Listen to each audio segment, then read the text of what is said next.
Hi guys, welcome back to my channel. ఈరోజు మా దొడ్డ స్టైల్లో చికెన్ కర్రీ ఎలా చేసుకుందో చూసేద్దాం పదండి. రెసిపీ ముందుగా మసాలా ప్రిపేర్ చేసుకుంది. Tomato, onion, biryani spices, chicken masala వేసుకొని పేస్ట్ చేసుకుంది. ప్యాన్ పెట్టి ఆయిల్ వేసి ముందుగా చేసుకున్న పేస్ట్ని వేసి ఆయిల్ సపరేట్ అయినంత వరకు ఫ్రై చేసేసుకుంది. తర్వాత మ్యారినేషన్ చేసిన చికెన్ని ఆ మసాలాలో వేసింది. ఎలా మ్యారినేషన్ చేసుకుందంటే ఉప్పు, కారం, పసుపు, అల్లం వెల్లుల్లి పేస్ట్, పుదీనా వేసి మ్యారినేషన్ చేసుకుంది. అది వేసి ఆయిల్ సపరేట్ అయినంత వరకు చికెన్ని బాగా ఫ్రై చేసుకుంది. అందులో హాఫ్ చికెన్ ఏమొచ్చి పక్కన పెట్టుకుంది. అది ఫ్రై పీస్ బిర్యానీలోకి యూస్ చేసింది. మా దొడ్డ అయితే బిర్యానీలు చాలా బాగా చేస్తుంది. మీకు ఎలాంటి టైప్స్ బిర్యానీ కావాలన్నా నాకు కామెంట్ సెక్షన్లో చెప్పండి, తప్పకుండా షేర్ చేస్తాను.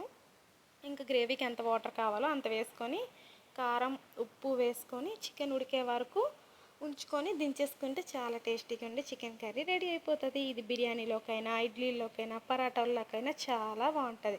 ఈ వీడియో చివరిదాకా చూసినందుకు మీ అందరికీ థ్యాంక్ యూ. ఒక లైక్ చేయండి. ఉంటాను. బాయ్.